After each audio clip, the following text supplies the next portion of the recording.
بسم الله الرحمن الرحيم. الرحمن علم القرآن، خلق الإنسان علمه البيان. الشمس والقمر بحسبان، والنجم والشجر يسجدان. والسماء رفعها ووضع الميزان، ألا تطغوا في الميزان. وأقيموا الوزن بالقسط ولا تخسروا الميزان. والأرض وضعها للأنام، فيها فاكهة والنخل ذات الأكمام. والحب ذو العصف والريحان، فبأي آلاء ربكما تكذبان.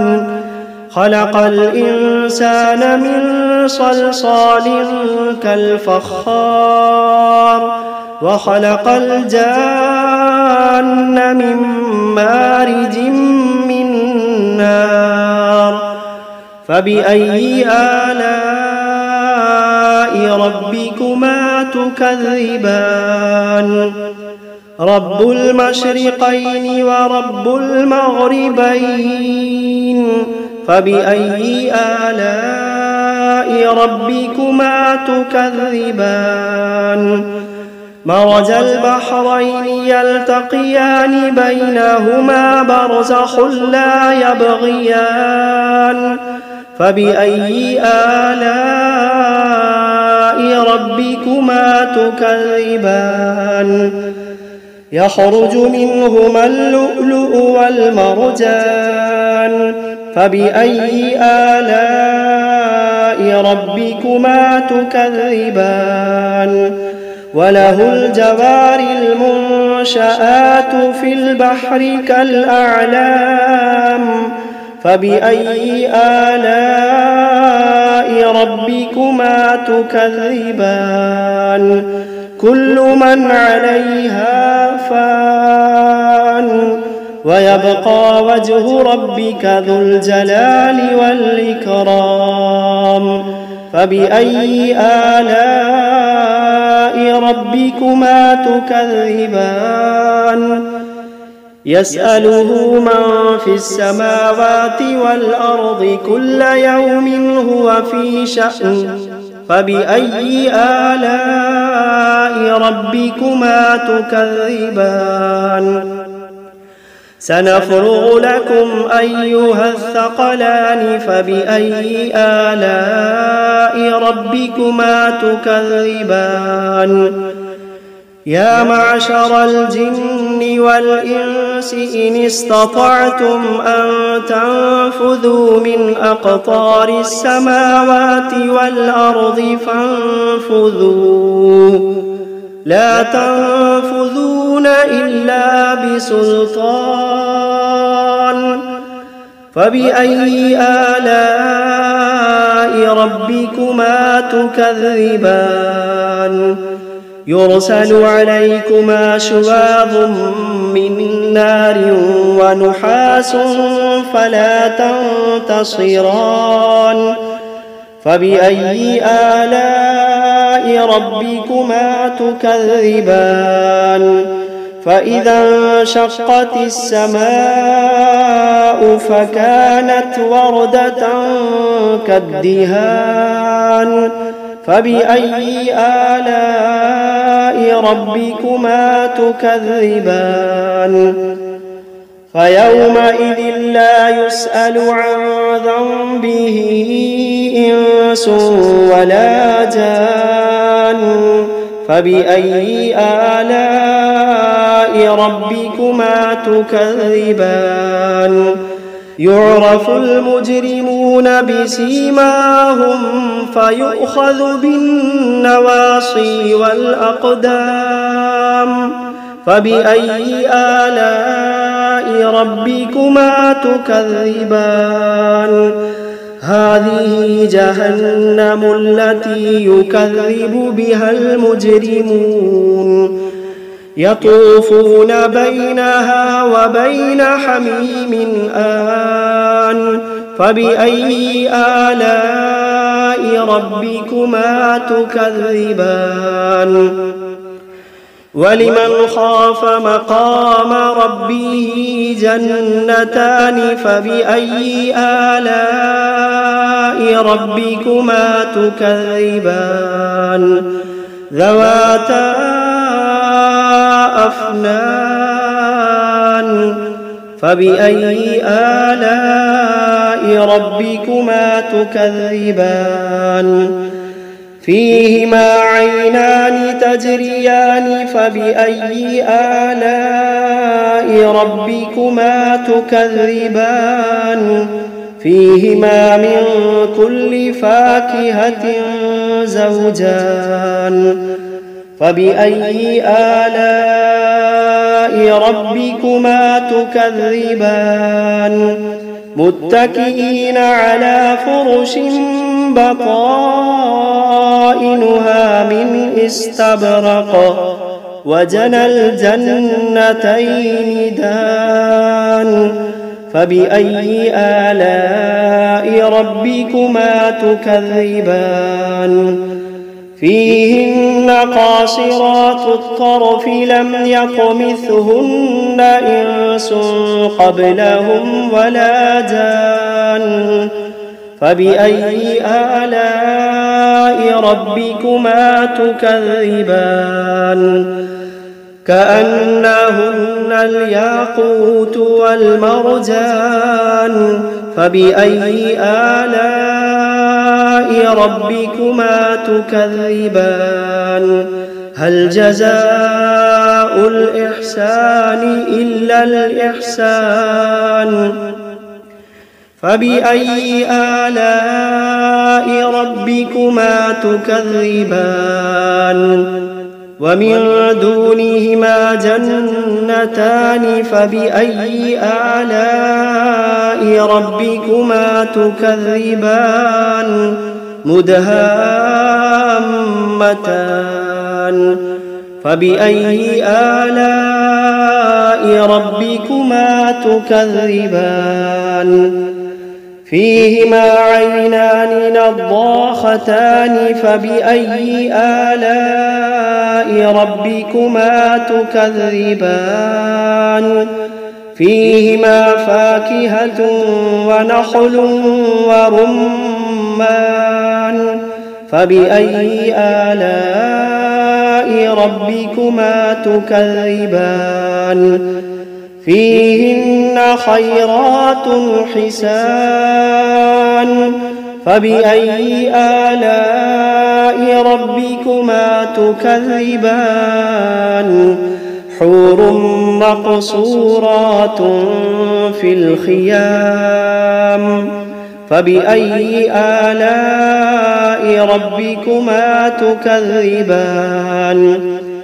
لم يطمثهن إنس قبلهم ولا جان فبأي آلاء ربكما تكذبان متكئين على رفرف خضر وعبقري حسان فبأي آلاء ربكما تكذبان تبارك اسم ربك ذي الجلال والإكرام بسم الله الرحمن الرحيم تبارك الذي بيده الملك وهو على كل شيء قدير الذي خلق الموت والحياة ليبلوكم أيكم أحسن عملا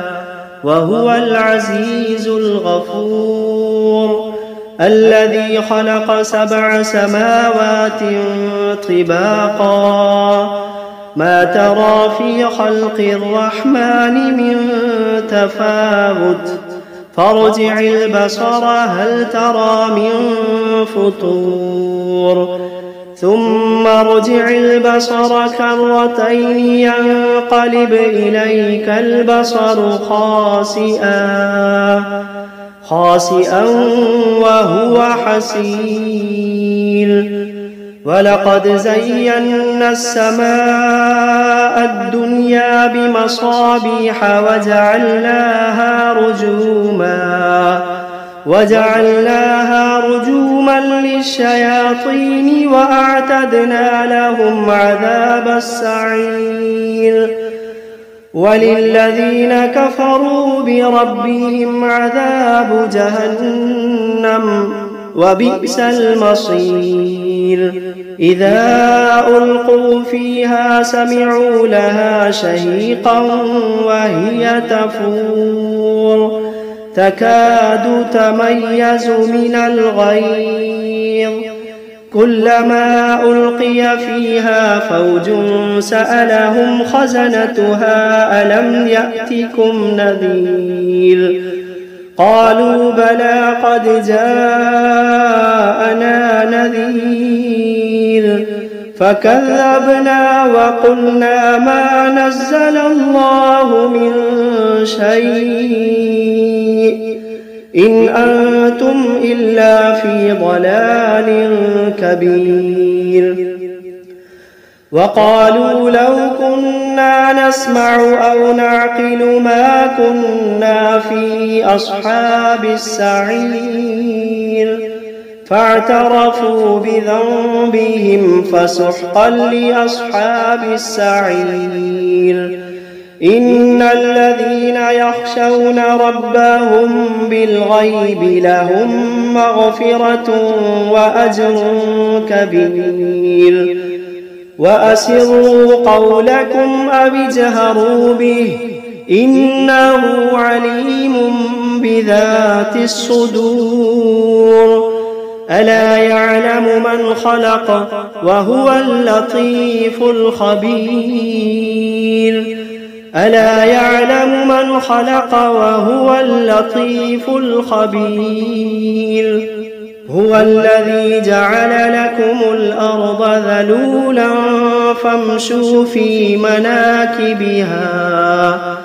فامشوا في مناكبها وكلوا من رزقه وإليه النشور أأمنتم من في السماء أن يخسف بكم الأرض فإذا هي تمور أم أمنتم من في السماء أن يرسل عليكم حاصبا فستعلمون كيف نذير ولقد كذب الذين من قبلهم فكيف كان نكير أولم يروا إلى الطير فوقهم صافات ويقبضن ما يمسكوهن إلا الرحمن إنه بكل شيء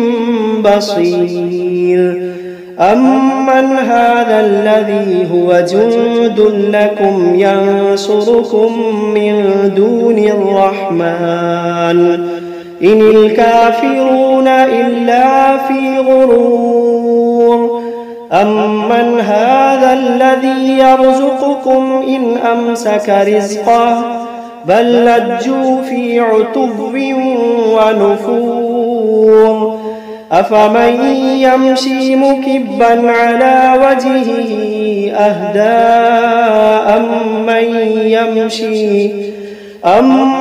يمشي سويا على صراط مستقيم قل هو الذي أنشأكم وجعل لكم السمع والأبصار والأفئدة قليلا ما تشكرون قل هو الذي ذرأكم في الأرض وإليه تحشرون ويقولون متى هذا الوعد إن كنتم كنتم صادقين قل إنما العلم عند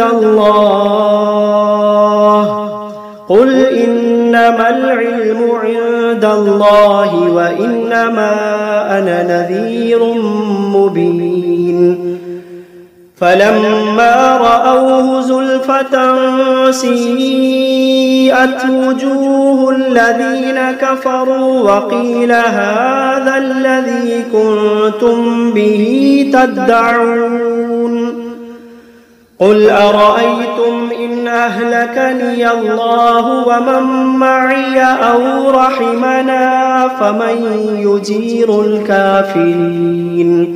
فمن يجير الكافرين من عذاب أليم قل هو الرحمن آمنا به وعليه توكلنا فستعلمون من هو في ضلال مبين قل أرأيتم إن أصبح ماؤكم غورا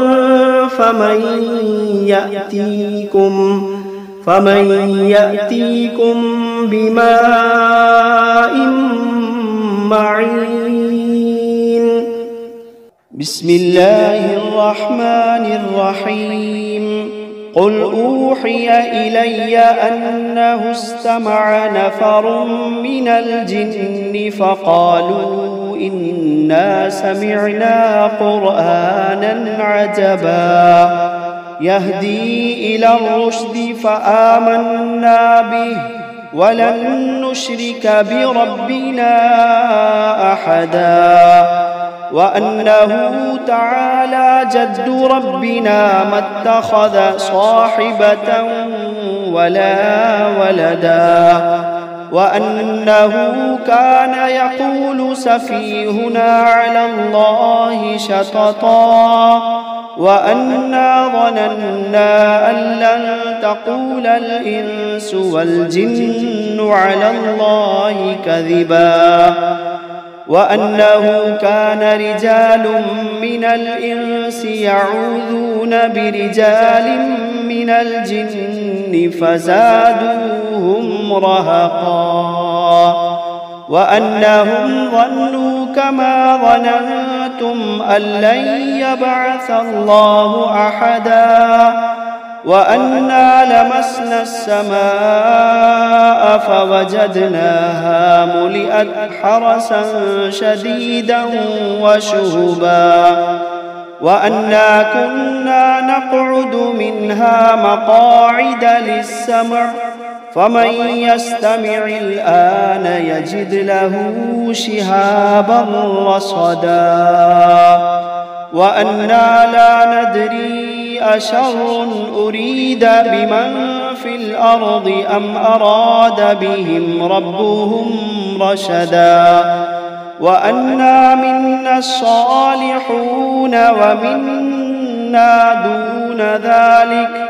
كنا طرائق قددا وأنا ظننا أن لن نعجز الله في الأرض ولن نعجزه هربا وأنا لما سمعنا الهدى آمنا به فمن يؤمن بربه فلا يخاف بخسا ولا رهقا وأنا منا المسلمون ومنا القاسطون فمن أسلم فأولئك تحروا رشدا وأما القاسطون فكانوا لجهنم حطبا وأن لو استقاموا على الطريقة لأسقيناهم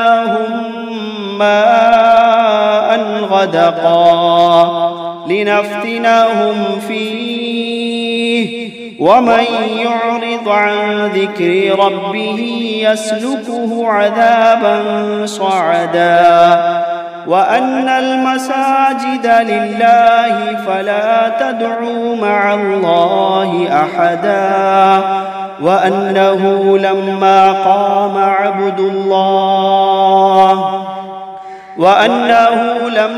قام عبد الله يدعوه كادوا يكونون عليه لبدا. قل إنما أدعو ربي ولا أشرك به أحدا. قل إني لا أملك لكم ضرا ولا رشدا. قل إني لا أملك لكم ضرا ولا رشدا. قل إني لن يجيرني من الله أحد. قل إني لن يجيرني من الله أحد ولن أجد من دونه ملتحدا إلا بلاغا من الله ورسالاته ومن يعص الله ورسوله فإن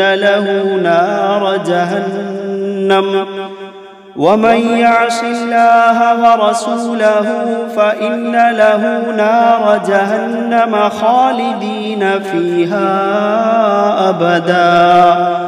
حتى إذا رأوا ما يوعدون فسيعلمون من أضعف ناصرا وأقل عددا. قل إن أدري أقريب ما توعدون أم يجعل له ربي أمدا. عالم الغيب فلا يظهر على غيبه أحدا إلا من ارتضى من رسول فإنه يسلك من بين يديه ومن خلفه رصدا ليعلم أن قد أبلغوا رسالات ربهم وأحاط بما لديهم وأحصى كل شيء عددا.